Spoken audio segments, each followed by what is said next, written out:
Soundstripe.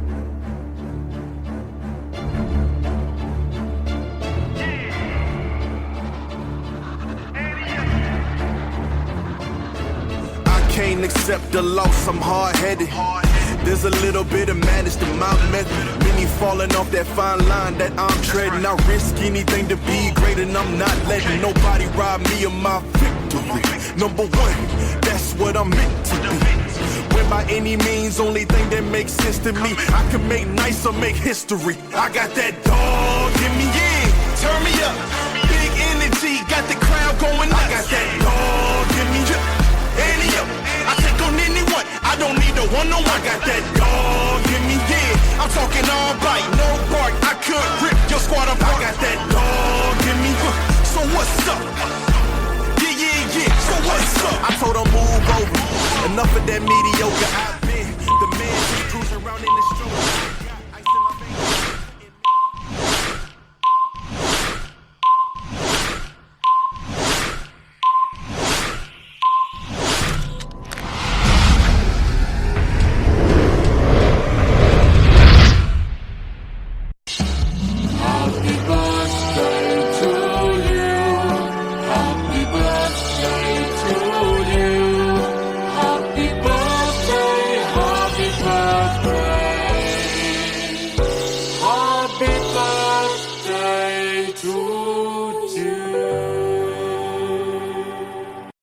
That's right. Happy birthday to anybody celebrating a birthday today on November 16th of 2023. Here's some celebrities that share a birthday with you. Pete Davidson is 30 years old today. Happy birthday to Pete. Mason Ramsey, country singer, he's 17. Let's see, who else do we got on here? I'm only doing the big ones that I actually know. Missy Pyle, the actress from a bunch of movies in the 90s. She was actually in Bringing Down the House with Queen Latifah and Steve Martin. She's a really funny actress. She turns 51 today. Brooke Elliott, she's 49. She's a TV actress. Bobo from the NBA is 24. It must be nice to be that young again. Kimberly J. Brown from soap operas, she's 39. And let's see, anybody else? Maggie Gyllenhaal's 46 today. And Christian Horner, race car driver, is 50. Looking for the good ones right now. And Brandy Granville, reality TV star, she's 51. So those are the actors, actresses, and sports people who are celebrating their birthdays today, along with a lot of other TikTok stars on here. It cracks me up because I'm changing over to a sports and entertainment show. So I'll be talking about different things now on here. And one thing that always cracks me up is that a TikTok star is now considered a celebrity that has a birthday on here, which is crazy to me. Because YouTube stars and TikTok stars, Instagram stars, you don't think of those people as celebrities until you realize that they've got millions of followers. I follow somebody who millions of people follow, or close to 1 million people follow on TikTok. His name is Justin Runley, and he has a lot of followers.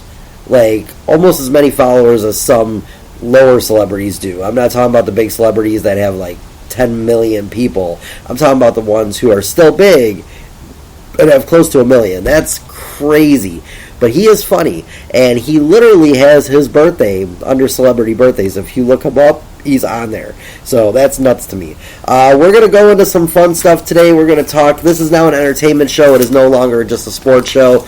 I feel like I talk more about things if I talk about celebrity news, sports world, and everything in between. So we're going to have fun with TV, music, movies, sports, reality TV, all that stuff. We're going to talk about everything. And it covers a wide variety of stuff because there's times that it's a very slow week in sports. And I don't want to do 10, 15-minute shows because I don't have a lot to talk about in the sports world. I can get a 30-minute show or close to a 30-minute show or even longer sometimes if I talk about celebrity news. But this is the first one of that, so I don't have a ton of stuff to talk about today, but I am going to stretch some stuff out because I do have some things. So last week, I did my picks for the NFL. And of course, I do this every week. Last week was probably the worst week I've had altogether. I won 7 out of 14 games right. So I got 7 right, 7 wrong. It was a horrible week. But I did predict the Bears right. I predicted the Packers were going to lose and all that happened. But I'm enjoying a nice fall day right now. If you have the chance to go outside tonight even, because I know this airs at 6 o'clock at night. But it's supposed to be nice all the way through to tomorrow morning, and then it starts dropping on Friday. So enjoy this weather because it's beautiful.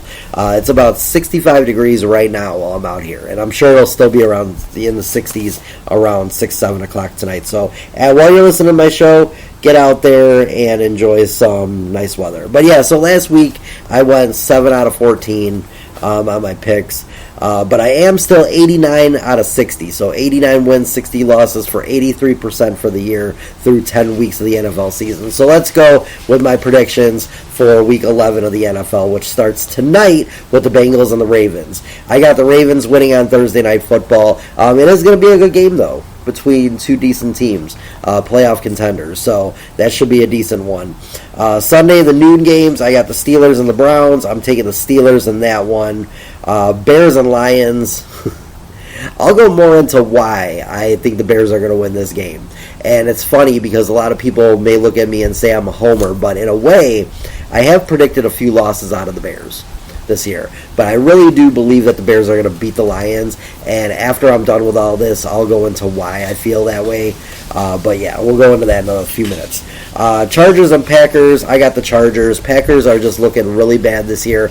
I would love to see the Bears surpass them and the Packers to be in the basement for once. Let their fans know what it's like to be all the way at the bottom. And I know what the Packers fans are going to say. Oh, well, we've been there. You've been there for years and for decades. You know, we haven't. It starts this year. And I think the Packers are going to be there for a while. Let's see. Raiders and the Dolphins. I've got the Dolphins in that one. Giants and Commanders. Of course, the Commanders. I don't think the Giants are going to win many more games this year. Same with Carolina Panthers, who are next on my list. The Cowboys and Panthers. It's going to be the Cowboys in that one. Titans and Jags. I've got the Jags taking out the Titans in that one. Cards and Texans. Again, Cards are going to be at the bottom 2, in the bottom 3 actually, and so I got the Texans winning that one. And then the 3 o'clock games, I got the Bucks and the 49ers. I got the 49ers over the Bucks in that one. I think the 49ers continue winning now again. I think they went through a slump before the bye week, but the bye week got them out of it. Jets and Bills, I got the Bills taking out the Jets in that one. And the last 3 o'clock game for this Sunday is the Seahawks and the Rams. I've got the Seahawks over the Rams in that one. Sunday Night Football, Vikings and the Broncos. I've got the Vikings winning. As much as I like to see the Broncos beat them, I don't think that's going to happen. So I'm calling the Vikings on that one. And then, of course, Monday Night Football, it's the Eagles and Chiefs, and what's going to be a barn burner on Monday Night Football. That's my pick of the week for the game of the week. That one is going to be amazing. You got two great teams doing great in their conferences, playing each other. Could be a Super Bowl preview for this year, and I'll tell you why on that one coming up in a few minutes too. But yeah, Eagles and Chiefs, must-watch game Monday night. I'll be at work, which stinks, but that's okay. I'll be watching the updates here and there on my phone to see who's winning. But yeah, that's going to be a good one. Eagles and Chiefs, that's going to be a rewatch on the NFL Network, I think. I think it's going to be a back-and-forth shootout between two good teams. But yeah, so those are my predictions. We'll see how I do last week. I can't do much worse than last week. I won 7 wins, 7 losses for 50% of my games. That's terrible. I'm very upset. I was upset about that. And you know what's funny? I started out 2-0 on that also, which cracked me up because I predicted the Bears were going to beat the Panthers, which I think a lot of people pretty much predicted that one. And I also, the first game was the Colts and the Patriots, and I predicted the Colts winning that one. So I was 2-0, I was feeling good, and then it just all went downhill after that. So here's why I feel the Bears are going to win.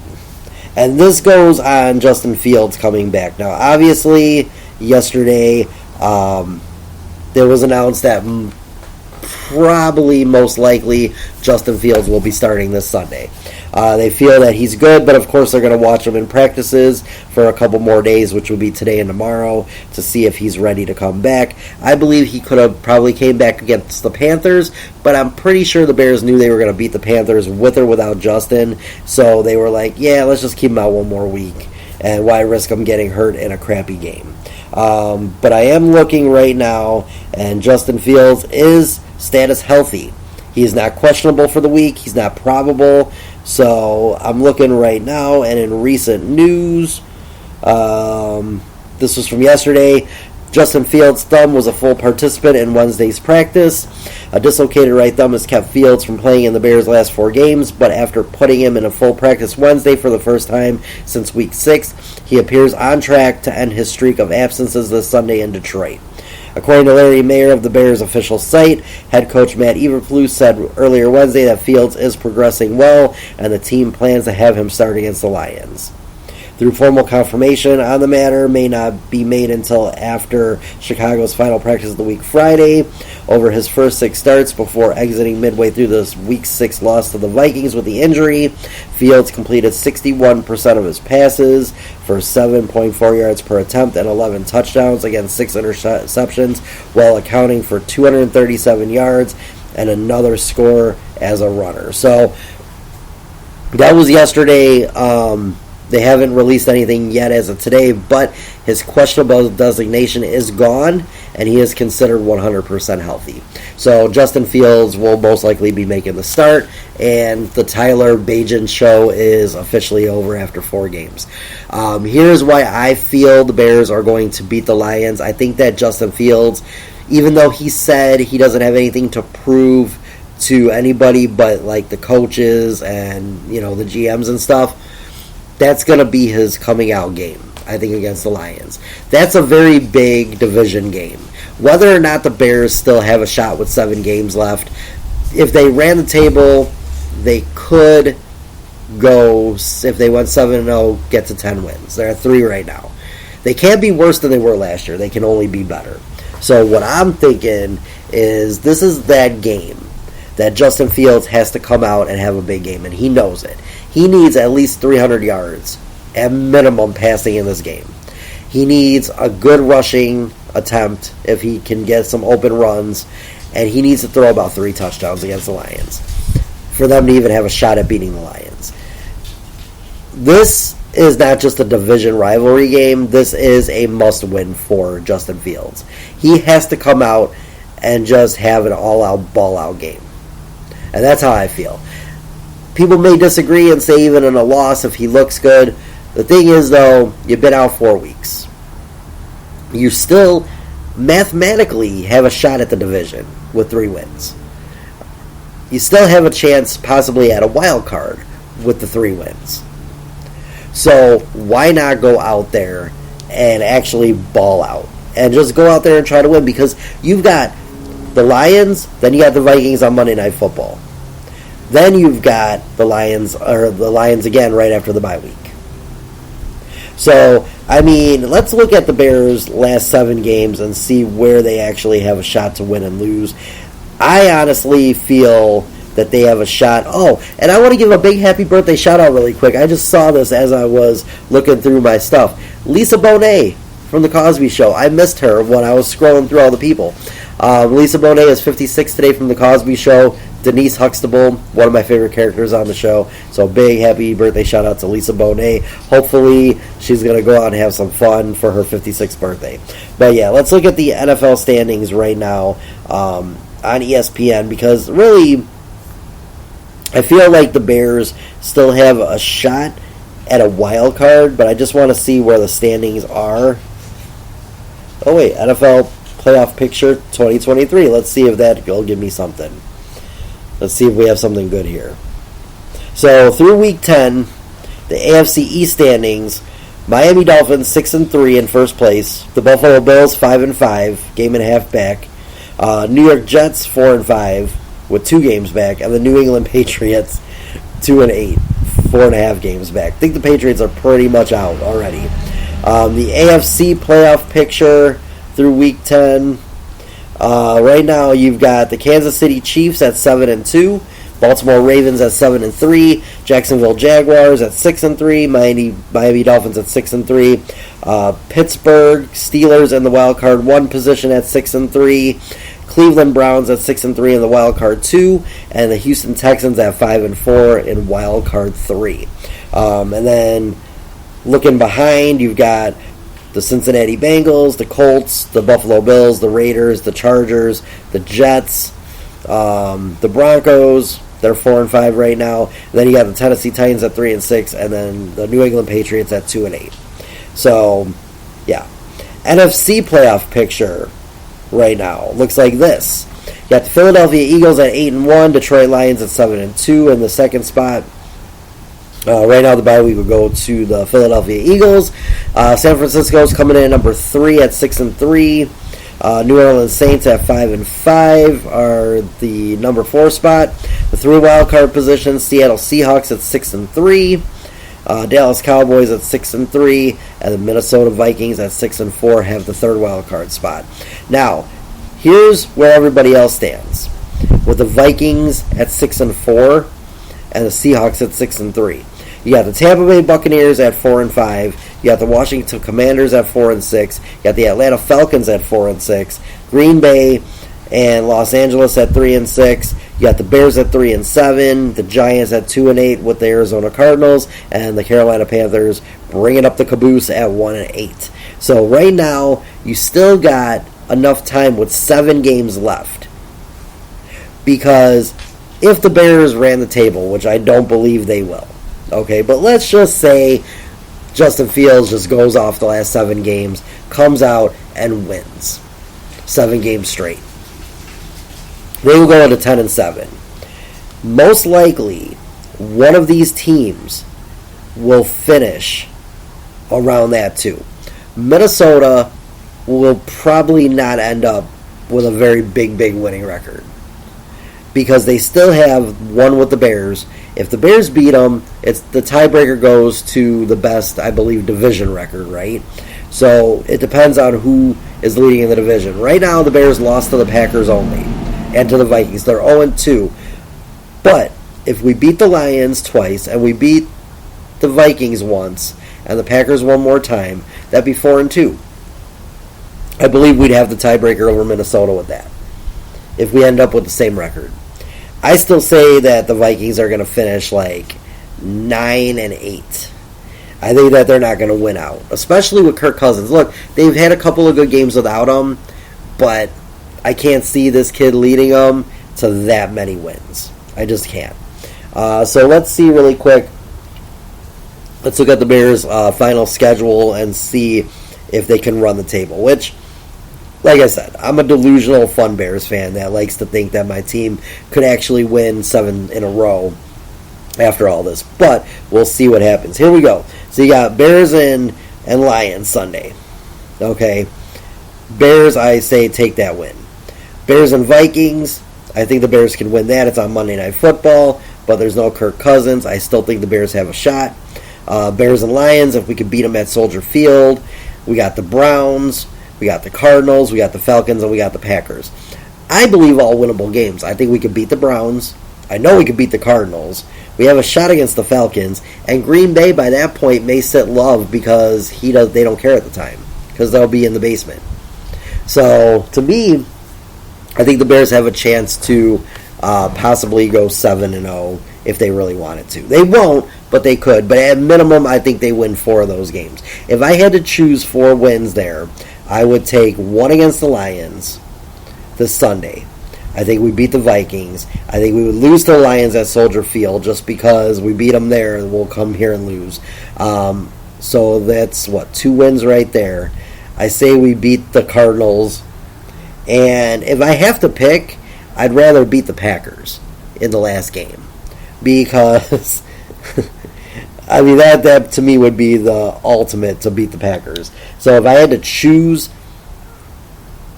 realistically, I say we would beat the Browns and lose to the Falcons and the Packers, but I'd like to beat the Packers. So I say realistically we could win 4 out of 7 games, which would give us 7 wins on the year, which is close to what I said because I said 8 or 9 wins this year. So that'd be close. But delusionally, I could see the Bears run the table and win all these games with Justin Fields at the helm. And people are going to say, why do you think Fields is going to do so good? Because Fields had 4 weeks to watch another quarterback come in and get all this praise from the fans that Justin Fields wants to get. And he's going to come out there and he's going to say, no, dog, I'm the starter. Bagent, you're second fiddle to me. I'm not second fiddle to you. I want to be the franchise quarterback with you being my backup. And what I saw out of Bagent in these last 4 games, and I'm going to look these stats up, and people are going to say I'm a liar and stuff, but you can't beat facts. Okay? If you look at his stats, he wasn't that great. In the 4 games, here we go. Let's see. So he had Minnesota, which was a half a game, and then he had Las Vegas, then he had the Chargers, he had New Orleans, and he had Carolina. He doesn't get the loss for Minnesota. Technically, it's a wash game because they both played a half each. But this is what he did in those games. And this is where people don't understand. Yes, he did manage the game a little better in a few of those wins, but I think Fields, given the right play calls, could do the same thing. Here's what he did in those games. 859 yards between 4.5 games. 3 touchdowns and 6 picks for a 71 QB rating. Where are those numbers screaming to you starting quarterback? Because what I see here is a backup quarterback at best, not a starter. Not now. Maybe down the road in a few years, but not now. Fields' numbers are technically better than Bagent's because he plays more. But the point is, it doesn't matter if you play more. Because what it matters is, I'm looking at this season up until the Minnesota game. So 1, 2, 3, 4, 5 games and a half.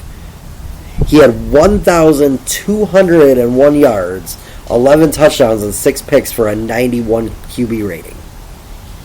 That's in 5.5 games. Bagent had 4.5, so 1 game less than Fields.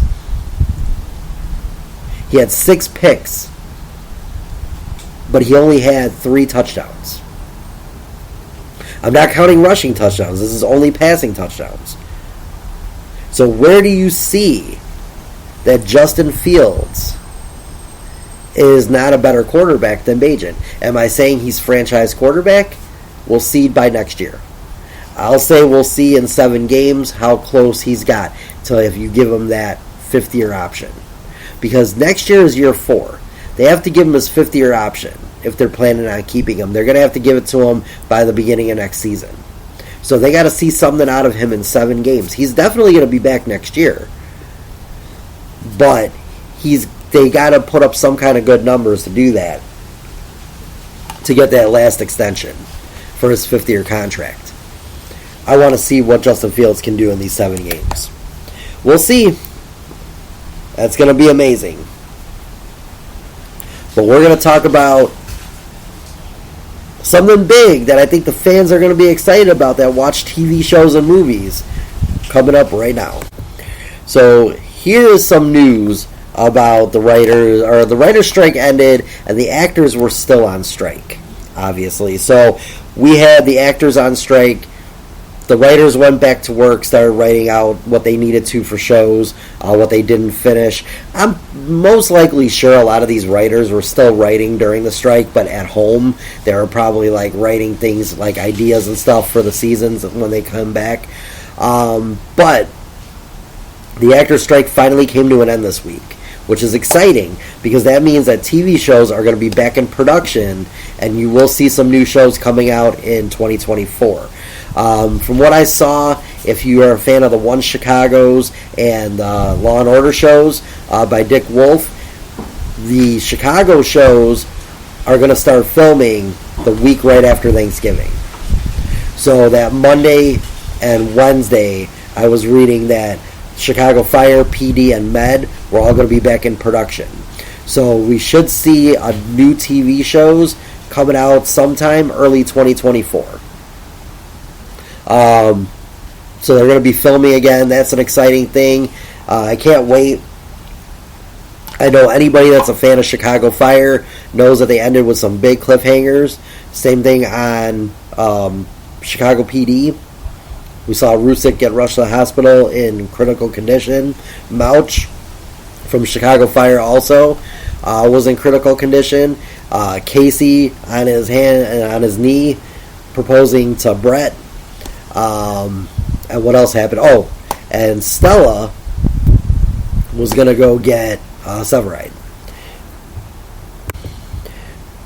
Now, some big news out of Chicago Fire that I read before the strike ended was that Taylor Kinney is coming back to the show. He announced it already.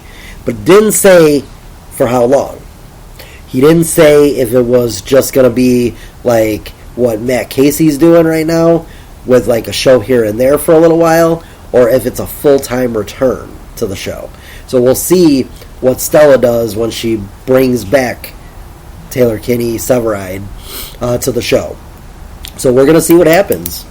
I'm excited. I hope Taylor Kinney's coming back full-time. I'd hate to see him just do guest roles for now. I'd like to see him come back with Casey. I hope Casey and Brett get married and maybe move the kids that he has from Colorado to Chicago, or maybe another family member came and said they'll take care of him, you go back home, and he comes back. Because it would be great to see another season of all them back together again. Captain Casey back, Severide. Nobody ever got promoted to captain when Casey left. So it'd be nice to see that. My predictions, I did this on, I believe, Tik Tok one day. My prediction is Mouch is either going to retire or he's going to die, which is really sad to think, because I'm a huge fan of Mouch, half man, half couch. If people don't know why they call him Mouch on the show, they did talk about that on an episode. But another big storyline is Herman. Herman's wife went into remission, but remember, in TV, life speeds up. So we may not see. It might start. The show might start where it ended, but it'll go 3 months later after that. Kind of like they did when Otis died. If everybody remembers back to when Otis died, they went and they sped it up after his death. They showed his funeral and then they sped it up. So they might do something like that. Herman's wife might go back into her cancer. And usually in a TV show, when a cancer comes back, just like in real life, it can come back more aggressive. And when that happens, yeah, that's not good usually. So I could see if Mouch dies or retires. I could see if Herman's wife passes away eventually from the cancer on the show. Then they're going to go into where Herman's probably going to retire from the force to from the fire department to take care of his kids, which is a very admirable thing. I mean, he's talked about retirement in the last few seasons anyway, and he knows he's getting older now. I would miss Herman. I would miss Mouch, but shows evolve and they have to move on. They have enough cast with Carver, and they have, all the other ones too. I mean, you've got plenty of other characters on that show that are evolving. And you bring in some new people, shake the show up a little bit. But I believe that, as long as Severide or Casey's there, the show's going to keep going. Because those are the ones that people really pay to see on that show. Alright, so let's go into some movie releases for this week. November 17th, and tonight, of course, some of these movies probably release early. But here's a few big movies. Here's 3 big movies, actually. Thanksgiving with Patrick Dempsey. Killer makes his own carving board out of the inhabitants of a town that makes a big annual fuss over the annual Turkey Day. So that's going to be funny. I've noticed they've been doing that lately. They did the Valentine's Day one with Cupid. They did, I think, an Easter Bunny one too, didn't they? So they're kind of taking a Leprechaun. I mean, that was way back in the day. And then they did the Violent Santa one. So they're doing that, and I think it's funny. I would watch it, maybe not in the movie theater, but I would see it when it came on video. I still haven't seen... Man, I'm aging myself with that. I said when it comes on video. But no, when it comes out on DVD or streaming or wherever, I would probably watch it there from the library for free or on one of my streaming services. Let's see, what else comes out? We also have The Hunger Games is coming out. That's right, a prequel to The Hunger Games called The Ballad of Songbirds and Snakes. It's a prequel to The Hunger Games. It's got Rachel Ziegler, Tom Blythe, Viola Davis, and I cannot say this name, so I'm not even going to try it. Starts with a K-J-E-L-L, don't know how to say it. People who watch The Hunger Games, if they've been in it before, they might know who the actor is. And of course, the big one to me is the third installment of Trolls Band Together. Third installment in the animated Trolls franchise. Poppy and Branch are back in action. And this goes around Justin Timberlake's character. He's going to find his boy band, which is why there's a new NSYNC song with the movie. If you haven't heard that yet, definitely go check that out. That's great. It stars Justin Timberlake, Walt Dorn, Anna Kendrick, Zoe Deschanel, Ron Funches, Kenan Thompson's in it, and Camila Cabello. So go check that out, Trolls Band Together, and go check out the new NSYNC song from the Trolls movie. That's a good song too, so make sure you check that out. So those are 3 big movies being released this week. If you got nothing to do, definitely go check out one of those 3. I want to see Trolls Band Together, of course. The Hunger Games, I never really watched the original movies, so I have to see those before I watch the prequel. But we'll see what happens. Maybe one day I'll watch them, and then I'll see the prequel. But yeah, so let's see how we do this week on everything. I got my Week 11 stats in, my predictions. Next week's show, I'll predict Week 12, and then of course I'll have a prediction for WWE Survivor Series once we know, most of the matches. Here's the issue. I do my show on Thursday, Friday, but next week I'm actually recording it Wednesday because Thursday is Thanksgiving. So it's still going to release my show will release next Wednesday at 6 o'clock because I'll have a preview of Week 12, which will be the games on Thursday, because there's 3 Thursday games this year, like always, like they've been doing. They've got the 12:30 game, the 3 o'clock game, and then a 7 o'clock game. There's also a Black Friday game on Amazon Prime, so there's a game Friday. So we got 3 games on Thursday, 1 Friday, and the rest all on Sunday and Monday. So it's going to be a big week for NFL. I'll give you my Week 12 predictions next week. We'll see how the Bears did against the Lions. I'll talk about that. We'll talk a little bit about the NBA tournament is still going on, and we'll see how the Bulls do tomorrow night in their tournament game. So that's on Friday night. Make sure you check that out. That'll be on NBC Sports Chicago. So that's a home game. Let's see who that's going against. I'll let you know who that's against really quick. Let me find that. But yeah, so make sure you add me to all the social media pages. They're at the bottom of the comment section down here where I put what the show's about and everything. So make sure you go and check that out. But other than that, yeah, come add me, send me an email. My email address will be there too. Send me an email. Let me know what kind of topics you want to hear and what you want to talk about. Zach LaVine. Oh, one more thing I want to throw in about the NBA. Tomorrow's game's against the Magic at 7 o'clock. That's going to be a good one. That's the second game of the tournament for the Bulls, and that's their second and last home game of the tournament for the group stage. But one thing I want to talk about, Zach LaVine is on the trading block. Not only is he possibly on the trading block, but he also deleted his Bulls fan stuff from his profile. So I don't know what that means. Is he still going to be a Bull tomorrow? Maybe he's getting traded. Maybe he already knows he's getting traded. We'll see what happens. I'll be a little sad to see Levine go, but at the same time, if we can get a few good players for him, I think that Zach LaVine is a very sketchy shooter. He's very on and off, and we need somebody who can be on, like DeMar DeRozan, who's on mostly 90% of the time. I mean, yeah, everybody has an off game.